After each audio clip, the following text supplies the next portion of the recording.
Here's an easy one. Where do you stand on recreational use of cannabis? Mr. Cervantes. Well, I'm pleased to be able to lead in the areas that I have when it comes to I voted and supported the introduction of medicinal marijuana in New Mexico. Now, with the Richardson administration, we passed the bill that really first had the opportunity to do medicinal marijuana. I think it has great benefits and great promise. I've also been the prime sponsor in the Senate for the last 2 years that we've had the opportunity to pass the legislation to legalize or to decriminalize marijuana. And I'm pleased to see Albuquerque has now moved to that area. And when I passed that bill the first time in the Senate, I passed it by one vote.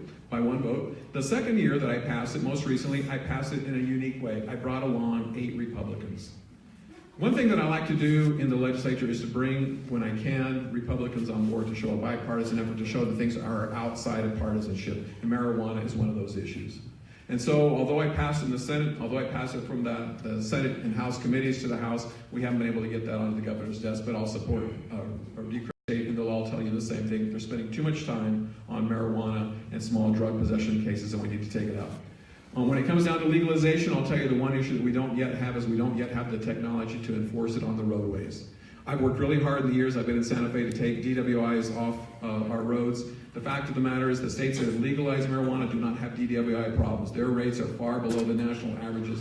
In New Mexico, the DWI rates are far above the national averages. Until we can get control of our roadways in all matters of impairment, we need to be careful about legalizing marijuana until we can enforce it. Ms. Lewin-Bridger.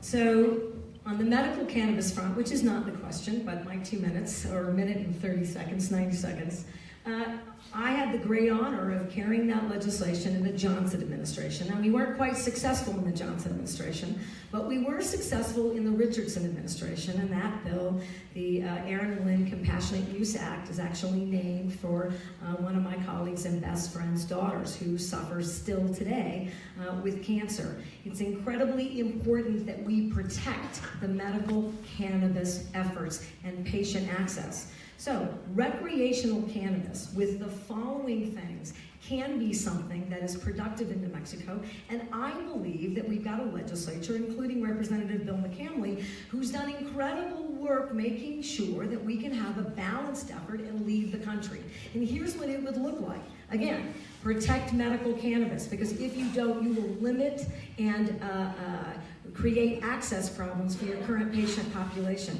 Make sure that you're dealing with DWI and intoxication and workers' comp and prevention and workplace safety. We're going to have to deal with discrimination and workplace hiring and firing issues. We're going to have to work on sports issues in colleges. There's a ton of work to be done, but it can be done, and make sure that edibles and prevention and underage use is all addressed. I believe that our legislature can produce a bill that does all those things, and I can sign a recreational cannabis bill. Mr. Apodaca. I'm the first and only candidate that said that we would push for this. This is an industry that we have to look at. We're talking about 225,000 new jobs in our jobs bill. 32,000 of that comes from this industry. Now let me tell you the first state that had medical marijuana. New Mexico, 1978. My father signed it into law, never knowing 2 years later his own son, when I went through cancer, would actually use it. The doctors gave me pills and shots for the first 6 months. None of it worked. The doctors, I remember them talking to my mom and my dad, and we moved to medical marijuana.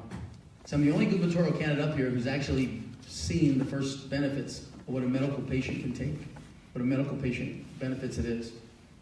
So we know that. And today we allow 50,000, we have 50,000 medical patients, but we only produce enough for about 20,000 of them. So we've actually created a black market.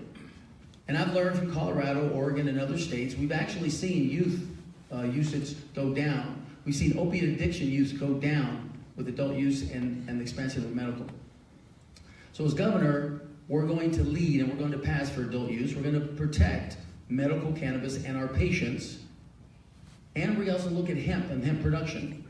When you look at that, you're literally looking at 5 industries that we can create.